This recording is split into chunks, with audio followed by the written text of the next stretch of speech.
अगर अहंकार होता है तो इससे बचें कैसे, या ऐसा क्या करें जिससे हम अहंकार को बैलेंस कर सकें। एक कहानी याद आती है कि एक राजा था जो बड़ा प्रतापी था और बहुत ज़्यादा समृद्ध था, पर लोगों को लगता था कि वो साल में एक दिन पता नहीं कहाँ गायब हो जाता है। कुछ लोगों ने देखा कि राजा रात में जंगल में जाता है और फिर एक दिन पूरा पता नहीं कहाँ जंगल में रहता है, उसके बाद वापस आता है और फिर वो अपने राजकाज को देखता है।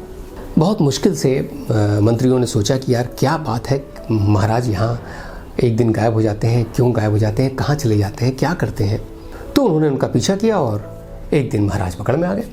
तो उन्होंने देखा ये कि एक छोटा सा कमरा जंगल के बीच में बना हुआ है कहीं, उसमें महाराज घुस जाते हैं और वहीं पर रहते हैं।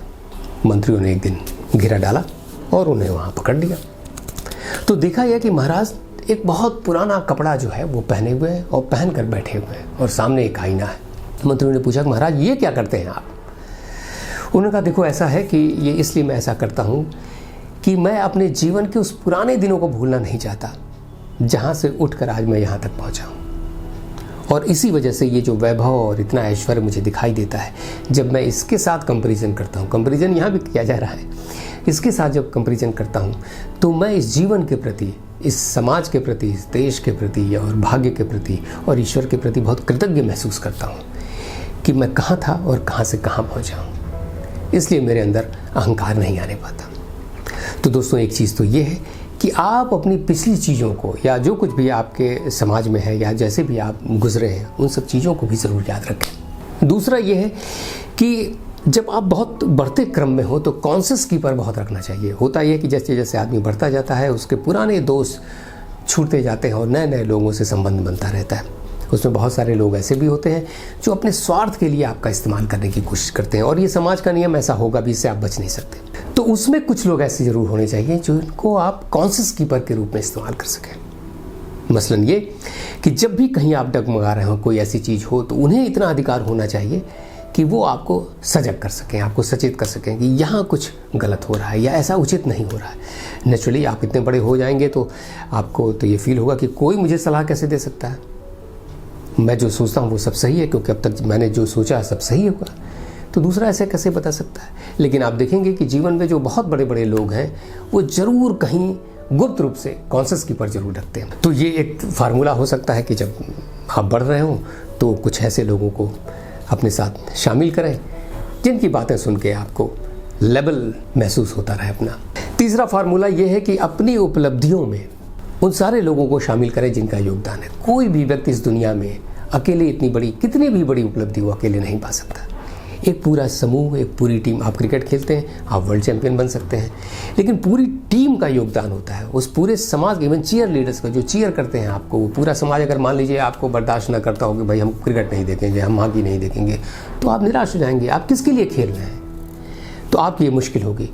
तो पूरा समाज, पूरी टीम आपकी मदद करती है तो आप विजेता बनते हैं। इसी तरह जीवन में जब आप विजेता बनते हैं तो भी पूरे समाज और पूरे प्रकृति की हिस्सेदारी होती है आपको बड़ा बनने में। जैसे आप अपने माँ बाप को धन्यवाद दे सकते हैं जहाँ से आप उत्पन्न होते हैं। पता नहीं वो डीएनए में क्या मिला है, आपको ऐसी बुद्धि मिली है, ऐसी प्रतिभा मिली है जिसकी वजह से आप तमाम अच्छी चीज़ें सोच सकते हैं। इसके अलावा उन तमाम वैज्ञानिकों का योगदान है जिन्होंने वैक्सीनेशन खोजा। बचपन में पहले के ज़माने में कितने बच्चे पैदा होते थे, पैदा होते ही 6-8 महीने के अंदर मर जाते थे, आज भी होता है। लेकिन आज आपको टिटनेस का, डिप्थीरिया का, दुनिया भर के टीके बचपन में ही लग जाते हैं जो आपको सुरक्षित रखते हैं। आपको एक बड़ा बनने में, एक इम्पॉर्टेंट बनने में, एक महत्वपूर्ण बनने में पूरे समाज का, पूरी कायनात का, पूरे यूनिवर्स का एक योगदान है। तो जब आप इस तरह से सोचेंगे तो आप मॉडेस्ट रहेंगे, आपको लगेगा कि हाँ बात तो ठीक है यार, अगर मैं इतना बड़ा हूँ तो इसमें बहुत सारे लोगों का योगदान है। जैसा कि राज कपूर ने एक बार अपने भाषण में, जब उन्हें दादा साहब फाल्के अवार्ड मिल रहा था, तो उन्होंने कहा ये राज कपूर जो दादा साहब फाल्के ले रहा है ये उसका अवार्ड नहीं है, उन सारे लोगों का अवार्ड है जिन लोगों ने राज कपूर को राज कपूर बनाने में योगदान किया। एक अभिनेता के जीवन में बहुत अच्छी तरह इसको देखा जा सकता है।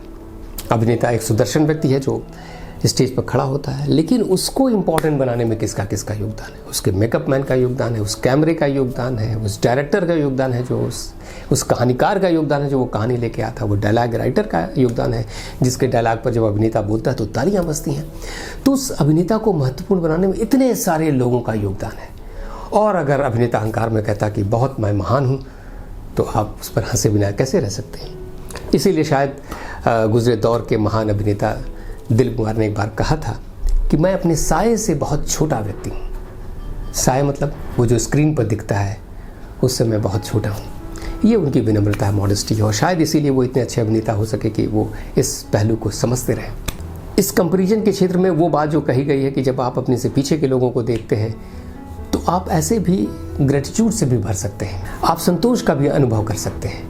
जैसा कि न्यूटन ने एक बार कहा था, एक बार न्यूटन को पत्रकारों ने कहा था कि न्यूटन दुनिया के सबसे महानतम वैज्ञानिक हैं और वो शायद प्रकृति के सारे रहस्यों को जानते हैं। तो न्यूटन ने उसका जवाब दिया था कि नहीं, ऐसा नहीं है, मैं वैसा अबोध बालक हूँ जो समुद्र के किनारे खेल रहा है और भाग्य से उसके हाथ में कुछ ऐसी सीपियाँ लग गई हैं जिसमें मोती भरे हुए। न्यूटन जैसा भी सोचा जा सकता है अगर आप अपने अहंकार को संभालने की कोशिश करें तो।